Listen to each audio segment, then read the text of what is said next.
prepare you for really what comes next, which is heading into or hitting those goals that we talked about on Wednesday. So who remembers what the 3 goals of accounting are? Number 1, record. Number 2, report. Number 3, interpret. Right, yes, very good. So we've got to learn how to do all those things. And we're going to talk about the rules that guide us or that tell us how to do those things. So these are things that you kind of have to decide for on your own. Basically, you're going to get a set of rules. We follow the rules, and that's how we go about recording, reporting, and interpreting. So just to finish up what we were talking about the other day, which was ethics, right? You guys remember talking about ethics? And we looked a little bit at the fraud triangle and why it's really important that we are able to recognize when that's taking place. For the most part, we're talking about businesses, and every business's goal is to make money, right? And things like fraud obviously take away from a company's bottom line. Fraud typically ends up, usually results in people losing money. And so we want to make sure that we understand how to identify when someone or several people are committing fraud. One of the pieces of legislation that is the result of some of those big accounting scandals that I mentioned on Wednesday, which I think I'll show you a couple of those here in a minute, but is something called the Sarbanes-Oxley Act. We call it SOX for short. Sarbanes and Oxley are 2 people. That's their names. And they passed this, Congress passed this act after some of these terrible accounting situations. And basically, it's to prevent financial abuses so that the average person like me and you who would like to do some investing doesn't have to be afraid of people in these big corporations committing fraud and us losing investments, retirement plans, things like that. So one of the things it requires, and you don't have to write the details of this down, but one of the things it requires is that management verify what we call internal control procedures. We're going to be talking a lot about internal controls as we learn different subject matters within accounting. Internal control is basically, it's a mechanism by which companies control things like their cash. So, ladies, gentlemen, if you have a wallet or a purse that you carry around with you, you don't just leave it lying around, right? I mean, you don't leave it unattended. I at least hope you don't, because, unfortunately, that might tempt someone who thinks, oh, there's a wallet or a purse sitting there unattended, there's nobody around, right? So, I mean, without really consciously thinking about, internal controls, you implement them, you use them yourself. You might lock your dorm room, or if you have an apartment, you lock the door, right? Maybe you have a safe that you keep certain things in, you lock your car. So, companies have internal control procedures and mechanisms in place. They have to document those, and they have to be reviewed. So that's one of the things that this act specified. The other is that, if the executives within these organizations do not comply with the standards set forth by this act, they can be fined, they can go to jail. So obviously pretty important, right? There's a list there of some companies that committed some acts of abuse. Tesco, WorldCom. If you look down at Xerox, I think you're probably all familiar with Xerox. They inflated their income. In other words, they lied about money they didn't actually make. Enron was one I mentioned the other day. That's probably, of the list there, probably one of the more popular ones. But there are, and unfortunately, there's plenty of others to talk about. So that's what Sarbanes-Oxley is. There's another act. I'm going to just kind of skip over this. You don't need to know that. There's several of them, honestly. But those measures are now in place to protect consumers. All right, so our goal in this class, we talked the other day about accounting being the language of business. So when businesses want to communicate with each other, they use accounting to do that. When businesses want to communicate with consumers like me and you, they use accounting to do that. So we have to learn the language. That's really what we're here to do. We're here to learn the language of accounting and what that means. And that is translated into our 3 goals. I know I keep repeating them, but that's what we're going to be doing all semester, learning how we actually achieve those goals. So again, the first one is recording, right? Now, this is something you probably want to write down. So there's a set of guidelines or principles that we in the accounting profession use to decide how to record and report. Those guidelines are called generally accepted accounting principles. Fortunately for you, we call them GAAP for short, GAAP, right? We call them GAAP for short. And we're going to go through some of the basic rules and concepts. I'm not going to ask you to memorize them. We talk about them as we kind of infiltrate them as we talk about different things and we learn how to do the actual recording part. So, I will mention them. You should be familiar with the terminology. That's coming up on the next few slides. So, but anyway, the purpose of these generally accepted accounting principles is to make information, you can see there, relevant. I think we defined relevant the other day. We said it's something that's important, right? Reliable, you can trust it, and comparable. So if I have two companies that I'm trying to decide which company I want to invest in, then I can trust that the way that those companies have prepared their financial statements or their reports is the same. So that I'm comparing, what did I say, apples to apples, right? We talked about that comparison. So again, these PowerPoints are in Canvas for you. You can, if you want to know how to print them out in an efficient way, I can certainly show that. And there's a printer out over there in the other room. I can kind of help you with that if you need it. I'm going to skip international standards. The thing with international standards is I'll say this, that if you want to be an accountant, if you want to move to Japan and be an accountant, unfortunately, rules and strategies, guidelines, they're not all the same. Now, there is an international organization that strives to sort of bring those different countries' standards together, but we're not quite there yet. So you don't have to write this down. I'm just going to briefly talk about it. When body setting organizations are trying to establish rules and things like that, they use what's called a conceptual framework. So it's just kind of like the foundation piece from where these rules and guidelines come from. In accounting, it's called the conceptual framework, and that's what it looks like. You see it says the FASB and the IASB. The FASB is the Financial Accounting Standards Board, and that's the organization that makes the rules. They make GAAP, Generally Accepted Accounting Principles. These are some of the guidelines that they use. They think about objectives, being objective, or they think about the objectives of the purpose of providing the information. And that's to people outside the company so they can tell how your company did. There are qualitative characteristics. If you remember the other day I said, when we look at a company's financial statements, it's going to be like a narrative. It's going to be a book, like it tells a story, right? The word qualitative really refers to words or narrative. So we want to be able to not just look at numbers. Accounting isn't just about numbers. It's about the narrative that goes along with the numbers. It's the explanation of the numbers. So that's important. And then there are different financial elements that we are going to be focusing on. So when we actually do number 2 of our goals, we report, we're going to be reporting numbers. And so there are certain elements or certain ways, a structure that we follow to do that. And then something called recognition and measurement. When we measure something, we actually measure everything in US dollars. So if I write a number on the board, which by Monday we're going to be writing on the board and doing some things in the overhead, if I don't put a dollar sign in front of it, you're to assume that I mean US dollars, because that's what we're learning. We're learning United States, right? Generally accepted accounting principles.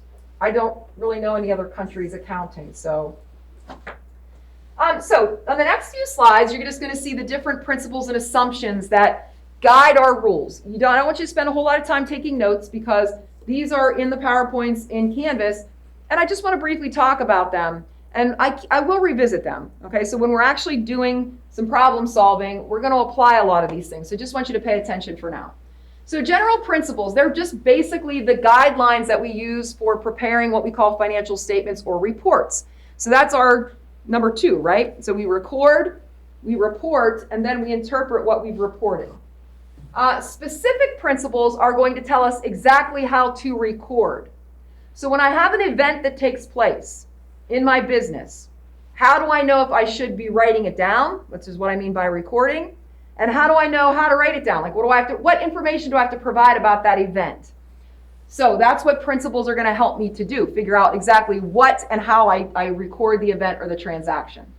Okay, so it's like if you have to pay your phone bill and you have a checking account and you paid it out of your checking account, you go to your checkbook register and maybe it's Verizon and you deduct $50 for your phone bill. That's recording. And businesses do the same thing, okay? But we're going to follow a specific set of guidelines when we're doing it for businesses. These are the different principles. Again, I don't want you spending time taking notes on these. These are in the PowerPoints, just listen. So I already mentioned the first one, this measurement principle. It's also known as the cost principle. It basically just tells us that when we record something or we write it down for the amount of money that we actually paid. And maybe you're thinking, well, what else would we do? What other number would we use? Well, sometimes in accounting, we're presented with many different numbers. I'll give you an example. Let's say that you're in the market for a house. You want to buy a house, and you find a house that you really like, and the seller wants $200,000 for the house. And you think it's worth $170,000, so that's what you offer. And the seller comes back and says, how about 180? And you say, okay, 180 is good. Well, I just threw out three numbers, right? So when you actually go to record the transaction, you're going to record it for exactly what you paid for it. So that's all that means. And that's kind of a no-brainer, I think, right? To the right, and I know it's hard to see, especially with my dim bulb, the revenue recognition principle, a little bit more complicated, but maybe not so much. So revenue is what you charge your customer for the service that you provide to them or the product that you sell to them. So I always use a really simple example of a lawn service. And so I have a friend that owns a lawn care business. My son works for this lawn care business. So, if I have a lawn care business and I come and cut your grass, that's a service that I just provided, right? If I charge you $50 to cut your grass, that's the revenue that I earned in providing the service of cutting your grass. It's pretty simple, right? So I have to write that down, that I earned that revenue. It's just the same way. If you get a paycheck, right? Don't you get a paycheck stub that tells you how much money you made and all the taxes that were deducted? That money that you made from your job is your revenue. You provided a service to your employer, that's your revenue. What do you use that revenue for? Well, you obviously use it to pay your bills, but when you go to file your tax return, right? So it's 2021, everybody's getting ready to file their tax returns for 2020. The money that you made last year, your revenue, is what you'll report to the IRS, and businesses do the same thing. It's the money that you made in either providing the product that you provided or the service that you provided, okay? So there are some guidelines, though, and rules that tell me when I can actually record that revenue. So here's what I mean. Let's say you're going on vacation, and you want me to cut your grass while you're gone. All right? So you're going to go away for 2 weeks, next week and the week after. And so we meet up, and you say, hey, can you cut my grass while I'm away? And I say, sure. And I charge you $50 a week. And you say, well, here's $100 today. Give it to me today. That way I don't have to worry about it when I come back. And I'm like, great, I got $100 and I didn't even do anything yet. Now, have I provided you the service today? No, and according to our generally accepted accounting principles, our rules, I'm not allowed to record it as revenue yet because I didn't earn it. Why didn't I earn it? Because I didn't actually cut your grass. So those are the types of rules that we have to pay attention to. Okay, I actually can't record it as revenue or call it revenue until I actually cut your grass. So next week when I cut your grass one time, I earned $50 of revenue. I still have $50 that I didn't earn though, right? After the second week, I earned another $50 of revenue. So that's an example of what we call the revenue recognition principle, which again is really hard to see, but it's in yellow up here.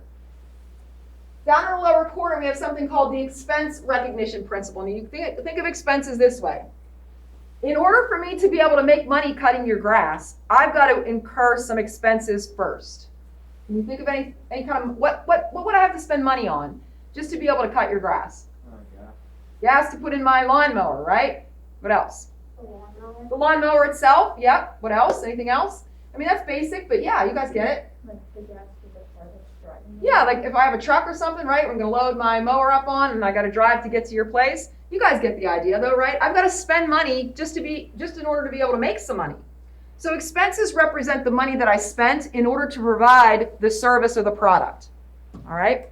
I've got to recognize the expenses that are associated with the revenue that I earned in the same time period together. So for example, next week when I come and I cut your grass and I record $50 earned of revenue, any expenses that I incurred in coming to your house that week to cut your grass, I also have to record at the same time. So we match them up. So you'll see it's called the matching principle.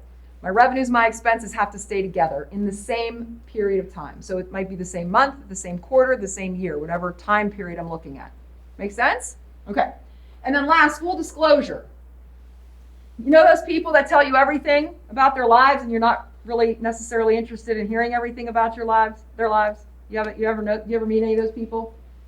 I attract those kind of people. I don't know why. And then you're like, you know their whole life story before your time together is up, right? Full disclosure. I need to know everything, right? So in accounting, that's really important. So the businesses have to provide details of their operations somewhere.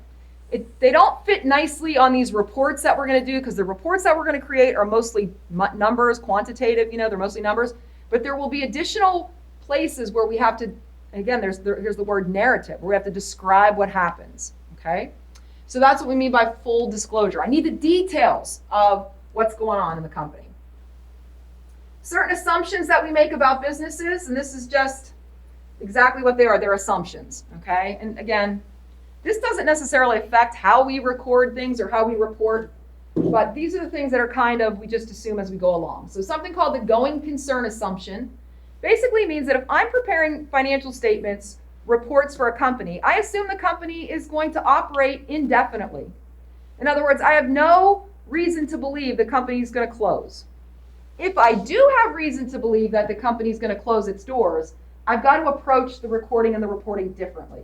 That is beyond the scope of our class, so we don't have to worry about it. You just have to understand that any business that we're recording transactions and events for, we assume they're going to continue to operate.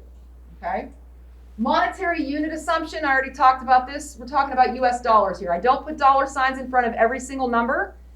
It crowds the page, honestly, and it doesn't look very nice. So we have some general guidelines for how often we use a dollar sign, where we put a dollar sign, just so I don't see $50 signs on a piece of paper, okay?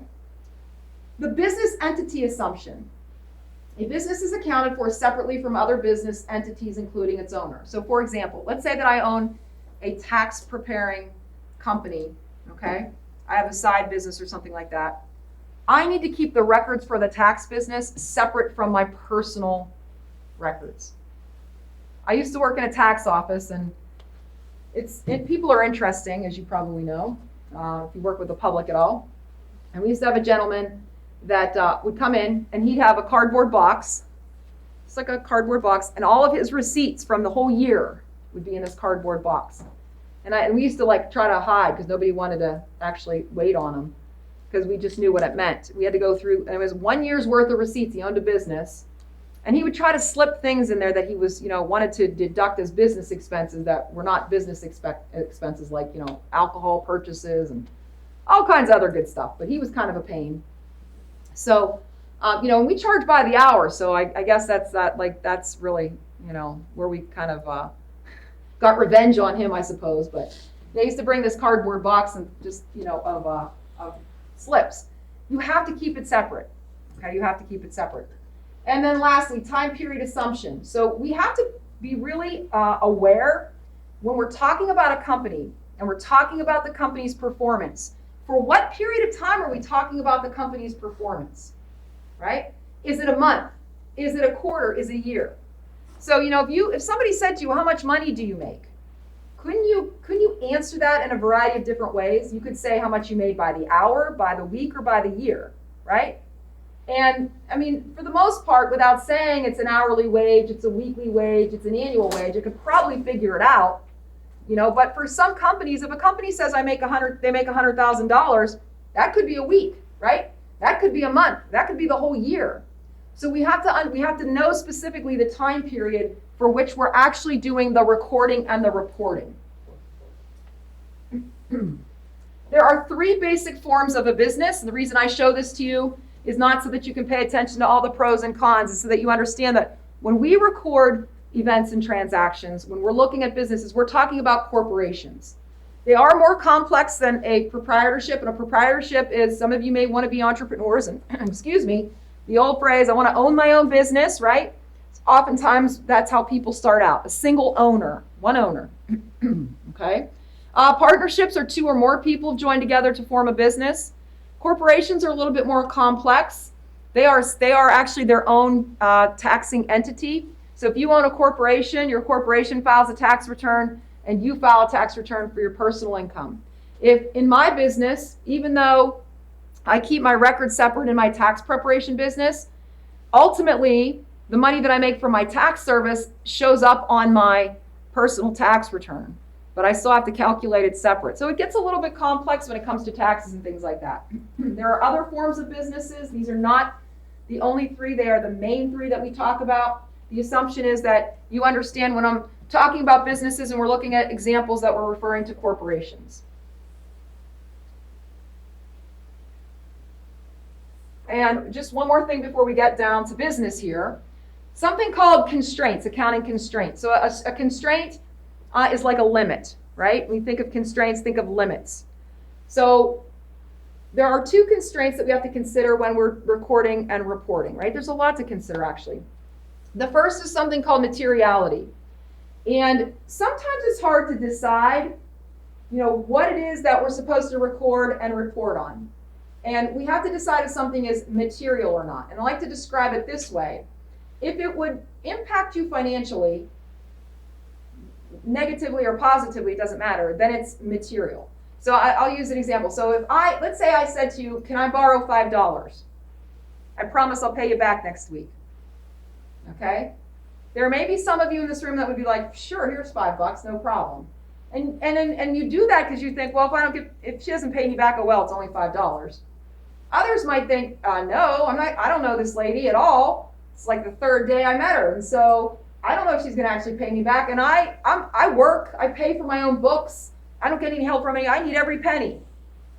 So in the first example, $5, that's not material to you, right? In the second person, $5 is very material. So it varies across businesses, right? Think about Walmart.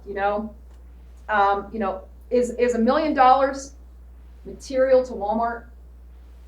And that $1 million is a lot of money, right? To you and I, probably not to Walmart, right? Would $1 million be material to your little restaurant, neighborhood restaurant in your hometown on the corner somewhere? Absolutely. So that's hard to define, right? But generally speaking, if it's material, then it affects you financially, and that ultimately would affect your decisions about something. So then you want to include it or consider it, okay? And then cost benefit. You guys have heard of cost benefit analysis, right? You don't spend money on something where the benefit of that something is going to be greater than the cost associated with it, okay? So those are just kind of things we keep in the back of our minds. All right, so ultimately what we're trying to do here, remember, accounting is a language of business, so we all have to learn the language if we're going to communicate, right, information about our business to either other businesses or other people. So our first goal of accounting is to record. And that's what we're going to be learning today and Monday, how to record. So way back in the 1400s, there was a monk who invented this approach to recording, and we still use it today. How about that, right? Luca Piccoli was his name. I don't even know if I'm pronouncing that right, but it doesn't matter. And he developed something called the accounting equation. Excuse me. I'm not used to talking this much. By Friday, my throat's had enough. So the accounting equation in its simplest form is this right here. Assets equal liabilities plus equity. So it's going to be important for us to define what each of those items mean. And I'm going to so I need to do something here. I'm going to stop this video because I want to change my view. I don't think I can change my view mid-recording. So I'm going to have to do 2 videos for this class. So give me a second here, guys.